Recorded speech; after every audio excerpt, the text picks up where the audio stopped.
Volviendo a las actas de la FED, están divididos, y en el momento en el que están divididos el mercado empieza a tener no solo dudas, sino miedo. No hay peor cosa para el inversor que una FED, que un banco central, que sus miembros están divididos. No hay consenso, solo ha habido una parada de avituallamiento, no es una pausa, es una relajación, no es una pausa, es un breve stop para coger un poquito de agua en medio de la etapa del Tour y caminar hacia el Tourmalet. Se pueden imaginar cuando cogen una botella de agua como están los ciclistas viendo allí el Tourmalet. Pues así está el inversor ahora mismo, por lo que se ve una recesión leve que probablemente comenzará a finales de este año, dicen los miembros de la FED. Ya no Morgan Stanley, ya no JP Morgan, ya no Bank of America. La FED ve una recesión leve que probablemente comenzará a finales de este año. Pero, ¿qué veía el inversor? Pero si esto ya lo dijo en mayo. ¿Pero qué esperaba el inversor? Una modulación. Bueno, vemos menos síntomas de que a final de año haya una recesión. No llegó ese mensaje por parte de la FED. Los que apoyaban su vida señalaron un mercado laboral muy ajustado. Un impulso económico más fuerte de lo esperado. 2%, revisión, primer trimestre, lo vimos hace una semana. Inflación por encima del 2% a largo plazo. ¿Cuál es el problema de la inflación a largo plazo? El problema de la inflación a largo plazo por encima del 2% es que modifica sobre todo comportamiento, de tal manera que si el mercado ve a 10 años una inflación, como está viendo, muy sticky, muy pegajosa, muy potente, muy agarrada como un gato ahí a la cortina en el que no hay manera de tirarle, bueno, pues ese gato nos estaría marcando una inflación que está asentándose. Y una vez que la inflación se asienta, los problemas son mayores. Claro, no hay ni un solo mensaje en las actas de la FED de la deflación, del componente deflacionario que sí que se empieza a ver en el mercado. Ellos siguen viendo al gato bien agarrado. El resto del mercado empieza a ver que el gato ya ha hecho aquello de y que está aquí abajo. Oiga, que ya no está ahí bien agarrado. Es que las uñicas se le están limando solas con la pared. Y sin embargo el mercado dice, oiga, ¿cómo que un impulso económico más fuerte de lo esperado con una inflación más a largo plazo por encima del 2%? Dicen también los medios de la FED que existe la posibilidad de que las expectativas de la inflación pudieran no estar ancladas. ¿En qué quedamos? Es decir, es la ceremonia de la confusión. Fíjense, dicen, esto está por encima del 2% a largo plazo, pero existe la posibilidad de que las expectativas de inflación puedan no estar ancladas. Oiga, ¿ustedes no tienen acceso a Internet? ¿No tienen smartphone? ¿No saben lo que es el Truflation? ¿No están viendo la data alrededor de cómo va descendiendo la inflación? No, la Core, ¿qué Core? No, la PC, ¿pero qué PC? ¿Cómo que no hay un movimiento deflacionario? Lo que tenemos es una FED que está más perdida que un pulpo en medio del salón. Oiga, pero ¿cómo puede usted decir lo mismo y lo contrario? Venga, vamos, venga, el 2%, pero existe la posibilidad de que esas expectativas de inflación pudieran no estar ancladas. ¿En qué quedamos? ¿El gato está anclado, ahí bien cogido arriba con las uñas, o está... ¿Dónde está? Y ese es el elemento fundamental ayer de la FED que le dice al mercado, a ver, ¿cómo puede haber tanta división? ¿Cómo puede haber un comportamiento tan diferente? La FOM, en las actas, las minutas, te recogen toda la fotografía. Y en toda la fotografía dices, oiga, usted está viendo blanco y usted está viendo azul. Pero aquello es o blanco o azul. Pero no las dos cosas. El último punto es que varios participantes observaron que la resolución del techo de la deuda había eliminado una fuerte fuente de incertidumbre. Esto ya es lo que nos termina de reflejar que estaban en un mundo aparte. Pero alguien pensaba que el techo de deuda no se iba a solucionar. ¿Pero en qué mundo viven? No, que igual, claro, estábamos muy nerviosos en la anterior reunión porque, pero ¿qué techo de deuda? ¿Pero qué techo de deuda no se va a solucionar? Era evidente que se iba a solucionar. Por lo que, punto principal del día. Aquí hay unos señores, que además son los amos del mundo, son los que gobiernan la política monetaria, son los que le dicen a los otros bancos centrales, hagamos, que están perdidos. Pero perdidos no. Lo siguiente, lo cual les convierte en más peligrosos. Y al convertirlo en más peligrosos, el inversor que ha ganado todo lo que tenía que ganar, que está con la camisa fuera abierta aquí diciendo, ven a mí, de tanto dinero, de tanta rentabilidad que ha conseguido hedge funds, fondos de inversión, 6%, tipo de interés, 4%. Y el otro clic importante, ese inversor que dice, pero si ya he conseguido mis objetivos, diciendo, oye, que están perdidos, ¿eh? Y en el están perdidos pueden hacer cosas muy complicadas.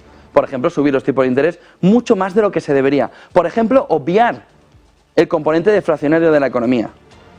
Miren el siguiente gráfico, porque la tasa terminal ahora ya está volando. Dice, no, bueno, ¿a qué camino vamos? Al 5,75. Cada vez que habla la FED, cada vez que habla las minutas, cada vez que hay reunión, esto va a ir aumentando. Ya estamos en el 5,4. Llegamos a estar en marzo en el 5,5 superado. Estamos ahí en breve. ¿Qué es lo que nos está reflejando? El mercado está valorando como mínimo 33 puntos, es decir, 50 puntos. Pero ya lo ha dicho Powell. ¿Pero cuándo? Pues la próxima reunión, el mercado ahora mismo ya estima, va a haber subida sí o sí. ¿Por qué? Se quieren ir al verano a Jackson Hole relajaditos. 5,50. Miren el siguiente gráfico, que nos marca esta mañana también de qué manera el exceso de ahorro, en este gráfico de Daily Shot, está, y de BCA, está ahora mismo marcándonos cuándo se va. Fíjense, porque esto es muy importante. Dice la FED, a fin de año habrá, o tenemos la previsión de que hay una leve recesión. Y si no, a inicios del 24, dicen las actas. Vayámonos a un gráfico que nos explica por qué la FED dice eso. No, este no, el anterior. El anterior, a este. En septiembre... No, hombre, no. Vale. Septiembre de 2023. Finales de año, tenemos el exceso de ahorro acabado. Le decíamos hace un par de semanas, 550.000 millones, hace una semana decíamos 480.000. Esto va como el dinero del gobierno americano una vez que se estaba marchando todo el movimiento del techo de deuda, va disminuyendo. Pues el ahorro embalsado desde los tiempos del coronavirus llegó al entorno de los 2 billones, lo tenemos por debajo del medio millón, de los 500.000 millones. ¿Qué es lo que tenemos? Que a final de año, los ahorros de los ciudadanos americanos se han evaporado. Por eso la FED dice, esto aguanta hasta que aguante la salvajada, esto ya no lo dice la FED, la salvajada de dinero que le pusimos al mercado. Cogimos una montaña de millones, nos subimos en un helicóptero y dijimos, ¡disfrutar! Y todo el mundo cogiendo dinero. ¿Cuándo se acaba eso? Mírenlo, a finales de año. ¿Cuándo se acabó la fotografía? Junio del 24. Oiga, ¿me deja algo? No, no tengo nada. Lo que nos está reflejando es que hay una relación muy directa entre esas actas de la FED, entre el componente inflacionario, pero sobre todo algo que la FED ya empieza a ver. Esto. ¿Cuándo ha evaporado todo el dinero del bolsillo del ciudadano? ¿Por qué? Porque lo que busca la FED, vamos, todos los bancos centrales, es decir, te voy a sacar el dinero del bolsillo hasta que no te quede un céntimo. Dejes de gastar y la inflación sí se desplome del todo. ¿Qué es lo que le está diciendo una parte del mercado a la FED? No hace falta que fuerces mucho más. El dinero se está evaporando. Y este gráfico lo que nos refleja es que hay un punto clave. El último trimestre del año. Se ha acabado todo el dinero de la pandemia. Se acabó todo el dinero dado en los tiempos del coronavirus. Se terminó la fiesta. Game over. Se acabó. Se inicia la recesión. Oiga, ¿y por qué llevan diciendo los analistas desde hace un año la recesión, el lobo está llegando? Porque hay un componente diferente al resto de recesiones, que es el gran dinero embalsado en el bolsillo del contribuyente y el gran dinero embalsado en la caja de las empresas. Oiga, ¿quiere un préstamo ICO? No, necesito. Hombre, pero 200.000 eurillos en caja vienen fenomenal. ¿No tiene algún plan para hacer? Hombre, por planes puedo hacer...